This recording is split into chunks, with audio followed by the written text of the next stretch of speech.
하나님의 은혜와 평강이 여러분 심령과 가정 가운데 늘 함께 하시기를 기원합니다. 도산 안창호 선생님의 일화입니다. 우리나라가 일제 강점기 시절 안창호 선생님은 중국 상하이에서 독립운동을 하셨습니다. 어느 날 뜻을 같이 하는 동지의 집을 방문하게 되었는데 이런저런 대화를 나누는 중에 그 집에 있는 10대 어린 아들이 안창호 선생님의 이야기에 관심을 갖게 됩니다. 선생님이 그 아이에게 나라에 대하여, 독립에 대하여, 희망에 대하여 이런저런 이야기를 해주었고 아이는 그 이야기를 아주 유심히 가슴 깊이 잘 새기며 들었습니다. 이제 헤어질 시간이 되어서 집을 나서려고 하는데 그 어린 아이가 안창호 선생님에게 부탁을 합니다. 선생님, 또 방문해 주세요. 또 만나고 싶어요. 며칠 지나면 제 생일인데 생일에 우리 집에 또 와주세요. 그리고 또 말씀을 들려주세요. 선생님이 그 자리에서 약속을 합니다. 내가 오마, 내 생일에 내가 기쁨으로 와서 너를 만나고 또 대화를 나누겠다고. 아이는 신이 났습니다. 자랑을 합니다. 시간이 지나갑니다. 날짜가 가까이 다가오자 주변에 있는 동지들이 안창호 선생님에게 만류합니다. 지금 일본 경찰들의 그 감시가 심한데 가시다가 붙잡힐 수 있습니다. 위기를 만날 수 있습니다. 가시면 안 됩니다. 그때 안창호 선생님이 이런 이야기를 합니다. 아무리 어린 아이지만 내가 약속을 했기 때문에 가야 한다고, 위험이 있어도 내가 가야 한다고, 약속은 지켜야 한다고. 그리고 선생님이 그 약속을 지키기 위하여 그 집에 가셨다가 그만 붙잡히게 됩니다. 1940년 4월 29일 안창호 선생님이 체포되었고 한국으로 압송되어서 감옥에서 모진 고초를 겪으시고 그 다음 추록한 다음에 세상을 떠나시게 됩니다. 생명 건 약속을 하셨고 지키신 분, 그분이 늘 강조했던 이야기가 있습니다. 거짓말 하지 말아라. 농담이라도 거짓말을 해서는 안 된다. 약속은 지켜야 된다. 무슨 일이 있어도 약속은 생명처럼 지켜야 한다고 강조하셨던 그분의 말씀대로 그분은 약속도 지키셨고 그분이 진실하게 거짓말하지 않고 하나님 앞에서 또 우리나라 민족의 독립을 위해서 헌신하셨던 분입니다. 성경에 보면 수많은 약속에 대한 이야기가 나옵니다. 사람들과의 관계 속에서의 약속도 있지만 하나님과의 관계 속에서의 약속이 있습니다. 사람이 하나님 앞에서 맹세하며 하나님 앞에 약속하는 부분도 있고 하나님이 우리에게 사랑하며 구원하며 생명을 이어가게 하시기 위하여 우리에게 베풀어 주신 은혜 속에 담겨있는 약속도 있다는 것입니다. 그리고 하나님이 우리에게 주신 약속은 이루어졌고 지금도 이루어지고 있다는 것을 우리는 놓치지 말아야 합니다. 여러분 어떻습니까? 여러분이 하나님께 받은 약속은 무엇입니까? 여러분 분명히 하나님으로부터 약속의 말씀을 받았는데 여러분이 가슴에 간직하고 있는, 지금도 붙잡고 있는 하나님의 약속은 무엇입니까? 여러분은 그 약속을 어떻게 지켜가고 계십니까? 하나님의 약속을 붙잡고 하나님이 기뻐하시는 뜻 가운데 믿음의 길을 걸어가고 계십니까? 우리가 오늘은 신명기 29장 말씀을 보고자 합니다. 29장은 약속에 대한 말씀입니다. 근데 그 약속을 성경은 이렇게 표현합니다. 언약이라고. 하나님이 우리에게 주신 약속, 그 약속을 오늘 이스라엘 백성들에게 모압 평지에서 주시는 내용을 우리가 오늘 본문에서 읽어볼 수 있습니다.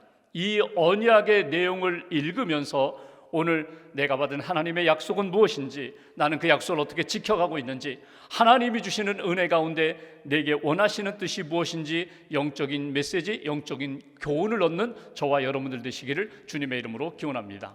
성경 말씀 신명기 29장 1절 말씀을 봉독하겠습니다.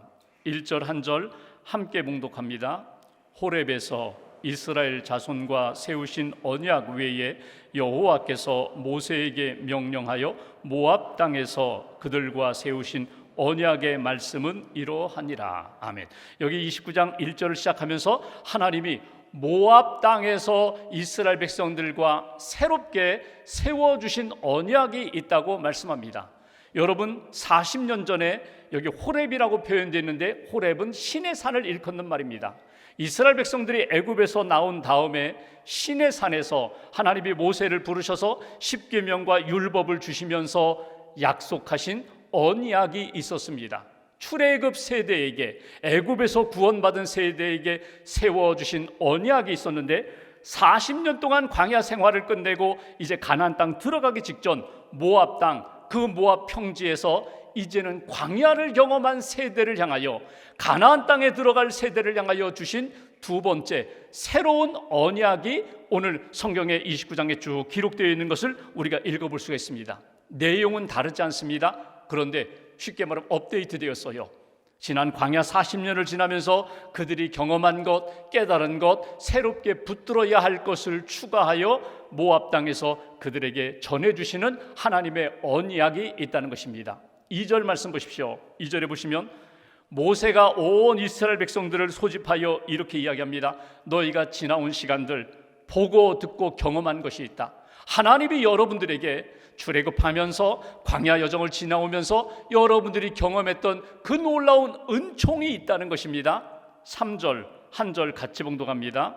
곧 그 큰 시험과 이적과 큰 기사를 내 눈으로 보았느니라. 애굽에서 나올 때 여러분들이 하나님의 놀라운 이적들, 놀라운 이 하나님의 기적을 여러분이 경험하지 않았습니까? 여러분, 애굽에서 나올 때 자기들의 힘으로 나온 것 아니거든요. 하나님이 모세를 지도자로 보내셨지만 모세의 능력으로 나온 것도 아니거든요. 전적으로 하나님의 은혜와 하나님의 구원하심, 그 큰 능력 가운데 그들은 애굽에서 나올 수 있었어요. 10가지 재앙이 있었습니다. 마지막 10번째 재앙은 양의 피를 문설주에 바른 그 집, 믿음의 집, 이스라엘 백성의 집에는 죽음의 사자가 넘어가고 다른 애굽 사람의 집에는 모든 맏아들, 모든 장자가 죽음을 당하는 그런 슬픔 가운데 이스라엘 백성들 믿음의 가정은 지켜주시는 기적을 경험했어요. 여러분, 애굽에서 나올 때 홍해를 만나게 됩니다. 하나님이 어떻게 하세요? 홍해 바다를 가르시고 이스라엘 백성들을 건너가게 하시고 구원하시고, 애굽의 군대와 바로 왕은 그 홍해 바다에 빠져 죽게 만드는 그 놀라운 기적을 경험했다는 거예요. 그러니까 애굽에서 나올 때 여러분이 겪었던 모든 기적들을 여러분 알고 있잖아요. 경험하고 있잖아요. 그런데 문제는 하나님의 그 놀라운 은혜와 기적을 잊어버렸다는 거예요. 그 은혜의 의미를 깨닫지 못했다는 거예요. 그래서 4절에 보시면 이렇게 표현합니다. 그러나 깨닫는 마음과 보는 눈과 듣는 귀는 오늘까지 여호와께서 너희에게 주지 아니하셨다. 이 얘기 뭐예요? 너희들이 하나님의 은혜와 기적을 경험했음에도 불구하고 너희들이 보아야 할 것들을 보지 못하고 들어야 할 것들을 듣지 못하고 깨달아야 할 마음을 제대로 깨닫지 못하고 은혜를 붙잡지 못했기 때문에 아직도 원망하고 불평하고 불신앙 가운데 빠져 있는 것이 아니냐, 이렇게 지적하는 내용이에요. 똑같은 것을 경험했는데 누구는 은혜를 기억하고 의미를 깨닫고 그 의미 가운데 믿음으로 서고 하나님 앞에 감사함으로 살아가는데, 오늘 이스라엘 백성들의 지금 이 상황 가운데 그때 그 놀라운 이적에 대하여 하나님의 은혜임을 왜 너희들은 마음에 간직하지 못하고 있느냐? 5절과 6절 보시면 광야 시간을 보내면서 너희들 옷이 떨어진 적이 있느냐? 신발이 헤어서 신지 못한 적이 있느냐? 6절에 보시면 떡도 먹지 못하고 포도주도 마시지 못하며 살아왔지만, 여러분, 이스라엘 백성들의 주식이 떡, 빵이면서 포도즙이거든요. 그런데 광야에서는 그런 거 먹지도 못했어요. 마시지도 못했어요. 왜? 농사를 짓지 않았으니까. 포도 농사도 짓지 않았으니까. 떡도 만들어 먹지 못하고 포도주도 마시지 못했지만, 그렇다고 너희들이 배고파 굶어 죽은 적이 있느냐? 아니라는 거예요. 하나님이 날마다 만나 은혜를 내리셔서 마시게 하시고 먹게 하시고, 반석에서 물을 내어 마시게 하시고, 그리고 고기 먹고 싶다고 할 때는 메추라기 단백질 보충해 주시고, 옷도 입혀주시고 신발도 신겨주시고, 너희들의 삶에 부족한 것 있느냐? 하나님이 다 공급하셨는데 왜 그 공급하신 하나님의 은혜를 기억하지 못하고 다 잊어버리느냐? 여기에 대한 말씀이에요. 그러니까 애굽에서 나올 때 구원해 주신 은혜, 광야 40년을 지나면서 공급받고 돌보아 주신 하나님의 은혜를 기억하며 살아가는 백성이 될 때 하나님 앞에 믿음의 백성이 되는 거야? 새 언약에 합당한 믿음의 사람들이 되는 거야? 이것이 주시는 메시지예요. 첫 번째로 모세가 애굽과 광야 40년을 회고하면서 새 언약의 백성, 믿음의 백성이 되려면 먼저 기억할 것이 있다. 하나님의 그 구원의 은혜, 베풀어 주신 은혜를 잊지 말고 기억하며 감사하고, 기억하며 예배하고, 기억하며 하나님 마음에 합한 믿음의 길을 걸어가며 주님께 영광 돌리는 삶을 살아라. 이것이 주시는 메시지예요. 이스라엘 백성들이 받은 그 구원의 은혜는 너무나 놀라운데 경험은 했는데 의미는 잃어버렸어요. 경험은 했는데, 놀라운 구원의 은총을 받았는데 하나님 앞에 감사하지 못하고 원망했던 지난 시간에 대하여 하나님이 다시금 깨우쳐 주시면서 은혜를 잊어버려서는 안 된다. 반드시 기억하며 믿음으로 살아가야 돼. 하나님의 마음은 무엇입니까? 이스라엘 백성들이 애굽에서 구원받고 광야 40년을 보내면서 나의 주인은 오직 하나님, 창조주 하나님, 구원의 하나님, 은혜의 하나님, 돌보시는 하나님, 내가 여기까지 온 것은, 내가 이 시간까지 이르게 된 것은 모든 것이 하나님의 은혜입니다. 오직 그 하나님의 은혜를 붙잡고 믿음으로 감사하며 살기를 원하시는데, 경험을 했음에도 불구하고 잊어버리고 살아가는 이스라엘 백성들에게 잊지 말고 깨우치라고, 다시금 은혜를 기억하며 돌아오라고 주시는 것이 오늘 첫 번째로 우리에게 주시는 메시지예요. 여러분, 지난 시간들을 생각해 볼까요? 지난 1년을 돌아볼까요?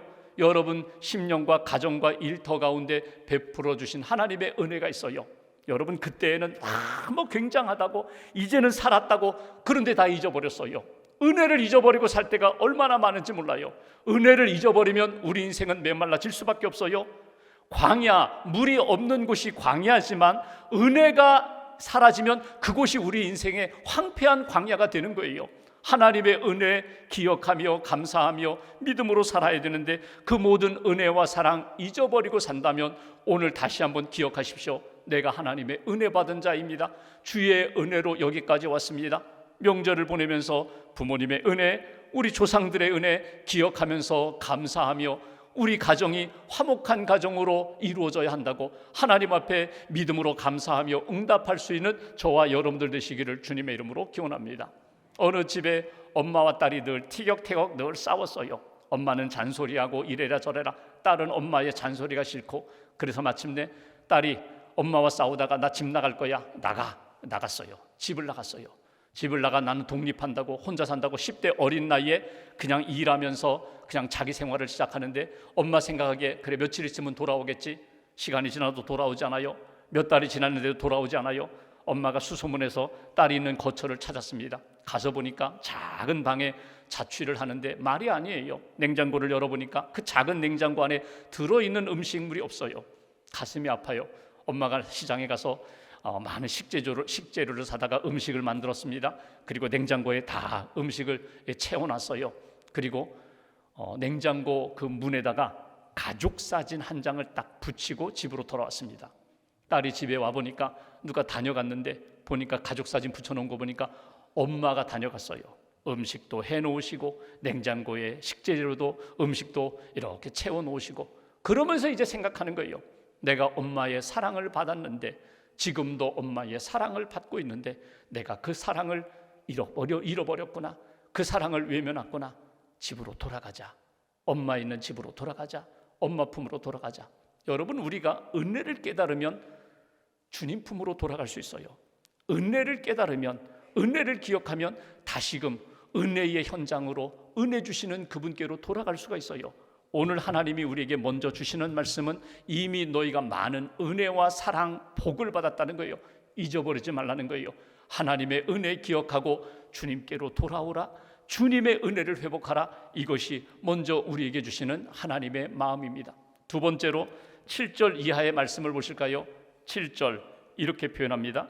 너희가 이곳에 올 때에, 모압 평지까지 올 때, 이제 가나안 입구까지 올 때에 헤스본 왕 시온, 바산 왕 옥이 우리와 싸우러 나왔고 우리가 전쟁에서 이긴 것을 잊지 말라. 아주 생생한 기억이거든요. 불과 며칠 전에 있었던 일이거든요. 왜 전쟁이 일어났을까? 이스라엘 백성들이 이제 가나안 땅으로 가려고, 모압 땅으로 가려고 하는데, 이 땅 좀 지나가겠습니다. 그랬더니 그 현지인들이 반대하는 거예요. 두 왕이 안 된다고. 결국은 어쩔 수 없이 전쟁을 하게 됐거든요. 여러분, 전쟁, 이스라엘 백성들이 여러분 오합지졸이거든요. 뭐 군사훈련을 받은 것도 아니고 조직적으로 잘 정비된 것도 아니고, 그런데 이겼어요. 전쟁에서 이길 수 없는데 이겼어요. 어떻게 이겼는가? 하나님이 함께 하셨기 때문에, 하나님이 도와주셨기 때문에. 그 전쟁에서 이긴 그 승리의 사건을 회상하면서 오늘 모세를 통하여 이스라엘 백성들에게 주신 말씀입니다. 9절 말씀 한 절 같이 봉독합니다. 그런즉 너희는 이 언약의 말씀을 지켜 행하라. 그리하면 너희가 하는 모든 일이 형통하리라. 형통하리라. 너희가 그 땅을 지나올 때에 두 왕과 군사들과 싸워 이겼고, 그 땅 이스라엘 백성들 8절에 보면 루벤, 갓, 므낫세 지파에게 그 땅을 차지하게 하지 않았느냐? 땅을 차지한 은혜보다 더 크고 놀라운 것은 전쟁에서 이길 수 없는데 도저히 승리할 수 없는 상황 가운데 승리를 주셨고 형통케 하신 하나님의 은혜와 능력이 있지 않았느냐? 너희들은 그것을 기억하고 하나님이 함께 하시면, 하나님이 도와주시면 나는 승리합니다. 나는 형통할 수 있습니다. 내 문제는 해결될 수 있습니다. 이 믿음을 가지고 오늘과 내일을 살아가라는 거예요. 이스라엘 백성들의 과제가 무엇입니까? 요단강 건너가면 가나안 땅이에요. 가면은 아무도 없는 복된 땅, 젖과 꿀이 흐르는 땅이 아니에요. 그 땅에 이미 가나안 7족속이 있어요. 또 전쟁을 해야 돼요. 또 여리고도 성 무너뜨려야 돼요. 그런데 이 믿음만 있으면, 어떤 믿음? 하나님이 나와 함께 하시면, 하나님이 우리와 함께 하시면, 우리가 하나님의 말씀을 붙잡고 하나님의 뜻만 붙잡으면 형통하리라, 형통케 하리라, 승리하리라. 이 믿음으로 오늘과 내일의 문제를 풀어가라. 두 번째 주시는 메시지가 있어요. 모세가 전쟁에서 승리했던 그 일을 다시금 이렇게 회상케 하면서 하나님이 함께 하시는 인생, 하나님을 붙잡는 인생, 하나님의 말씀을 따라 살아가는 인생이 되면은 하나님이 형통케 하시는 역사가 오늘과 내일 반드시 있다. 이 일을 경험하면서 살아가라. 하나님의 형통을, 하나님의 승리를 오늘 내일 경험하십시오. 체험하십시오. 이것이 주시는 메시지예요. 여러분, 인생은 과거나 현재나 미래나 큰 시련과 고난과 유혹에 빠질 수밖에 없어요. 만날 수밖에 없어요. 큰 위기, 시험, 고난을 만났을 때 우리가 그 모든 것에서 승리할 수 있는 비결이 어디 있는가? 주님이 나와 함께 하시기만 하면, 내가 주님의 은총을 받기만 하면, 주님이 도와주시면 나는 능히 이길 수 있습니다. 시험도 시험이 되지 않고, 시련과 고난도 고난이 되지 않고, 나는 능히 이기는 하나님의 사람이 됩니다. 이 믿음을 가지고 오늘 하나님의 형통, 하나님의 승리를 체험하면서 살라는 거예요. 여러분, 지금 가지고 있는 문제가 뭐예요? 숙제가 뭐예요? 고민이 무엇입니까? 주님이 함께 하시면 주님이 이 문제에 대한 답을 주실 것입니다. 풀어주실 것입니다. 우리를 형통한 길로 인도해 주신다는 거예요.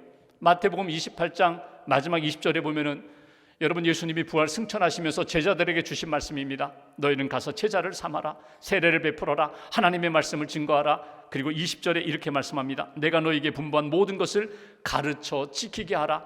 볼지어다 내가 세상 끝날까지 너희와 항상 함께 있으리라. 내가 함께 할 거야.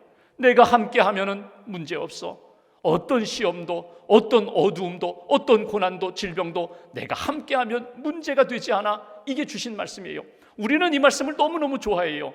주님이 함께 하시면 승리합니다. 주님이 함께 하시면 형통합니다. 그런데 어느 순간에 보면은 주님이 함께 하신다는 걸 믿으면서도 믿음이 약해져요. 주님이 여기 계신다는 것을 내가 고백했음에도 내 안에 하나님의 현존, 예수 그리스도와 성령의 현존, 여기 함께 존재하는 것에 대하여 내가 잊어버리고 보지 못할 때가 있어요. 왜 그럴까? 주님이 나와 함께 하신다고 약속해 주셨고 내가 믿음으로 고백하는데도 왜 내 안에 주님의 현존이, 임재하심이 느껴지지 않을까? 성경을 풀어가면 이렇게 표현할 수 있습니다.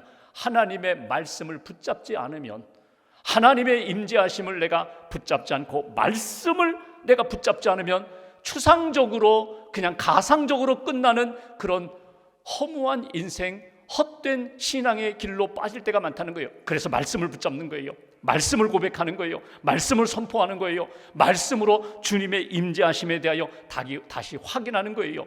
9절 말씀 보십시오. 너희는 이 언약의 말씀을 지켜 행하라. 하나님의 말씀을 붙잡고 그 말씀을 지켜 행하면 너희 하는 모든 일이 오늘도 형통하리라, 내일도 형통하리라. 오늘도 승리하리라. 내일도 하나님께 영광 돌리는 삶을 살게 되리라. 이것이 하나님이 우리에게 주신 약속, 언약이라는 거예요. 여러분, 하나님께 받은 약속 놓치지 마세요. 약속의 말씀을 붙잡으세요.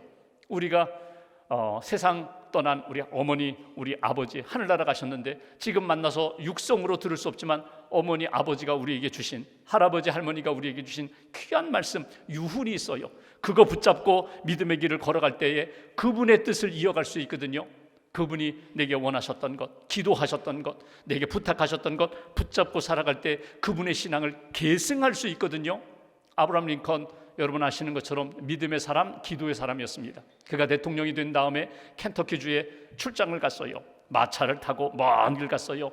갔더니 제일 먼저 자기를 맞이한 사람이 육군 대령이 자기를 영접합니다. 가까 오십시오. 대통령 먼 길 오셨습니다. 여기 시원한 음료 한 잔 드십시오. 얼음 탄 위스키 한 잔을 딱 내밀었어요. 이거 마시면 시원해질 겁니다. 피로가 싹 가실 것입니다. 근데 딱 보니까 이 술이거든요. 링컨이 거절합니다. 고맙지만 내가 술을 마시지 않겠습니다. 사양하겠습니다. 시간이 좀 지났습니다. 담배 한 대 피우시죠. 이렇게 하면서 좀 피곤을 좀 이렇게 푸시죠. 담배도 사양하겠습니다. 그러면서 자기가 이야기를 합니다. 내가 9살 때 우리 어머니가 세상을 떠나시는데 마지막 내 곁에서 어머니가 내가 이제 일어날 기운이 없다. 내가 세상을 떠나게 되는데 내가 너에게 부탁한다. 술, 담배 하지 말아라. 거룩한 몸으로 살면 좋겠다. 거룩함을 지켜라. 약속해다오. 예, 어머니 제가 약속하겠습니다. 제가 거룩한 삶을 살겠습니다. 성경책 내가 너에게 물려줄 것 다 이거 성경책 한 권밖에 없다. 이거 붙잡고 살아라. 말씀 붙잡고 살아라. 내가 너를 도울 수 없지만 내가 말씀을 붙잡으면 말씀이 너를 붙들어 줄 거야. 하나님이 너를 붙잡아 줄 거야. 성경책 받아들었어요. 어머니가 마지막 남겨주신 성경책 붙잡고 하나님의 말씀대로 살았더니 하나님의 말씀이 그를 실패와 역경 가운데서도 형통한 삶으로 그를 인도해 주셨다는 거예요. 거룩한 삶을 살겠노라고 엄마와 약속한 것, 하나님의 말씀 붙잡고 살겠다고 엄마와 약속하고 하나님과 약속한 것 지켜나갈 때 그의 인생을 풀어주시고 하나님의 손에 붙들림 받아 아름답게 쓰임받았던 인생. 오늘 우리도 마찬가지입니다. 형통하기를 원한다면, 승리하기를 원한다면, 내 문제가 해결되기를 원한다면 말씀을 붙잡으세요. 하나님의 약속의 말씀을 붙잡고 하나님의 임재하심을 지금 나와 함께 하심에 대하여 믿음으로 보고 믿음으로 고백하며 믿음으로 고백하면서 하나님의 임재하심 가운데 승리케 하시는 역사 경험하며 하나님 앞에서 살아가는 저와 여러분들 되시기를 주님의 이름으로 기원합니다. 한 가지만 더 보면 10절 11절 말씀 보십시오. 모세가 이스라엘 백성들을 다 불러요. 여기 지도자들 다 이 앞으로 다 나오라고, 여기 남자들 다 이 앞으로 나오라고. 11절에 보면은요, 특별히 당시에 숫자에도 들어가지 않았던 어린 아이들, 유아들, 그리고 여기 아내, 여성들, 그리고 지나가는 나그네 객들, 그리고 여기 나무를 베는 사람, 물기는 사람, 여기 일하는 그 어떻게 보면 종들 다 불렀어요. 하나님 앞에서 너희들이 놓치지 말아야 할 것이 있다. 받아야 할 언약이 있다. 12절 말씀 한 절 같이 봉독합니다.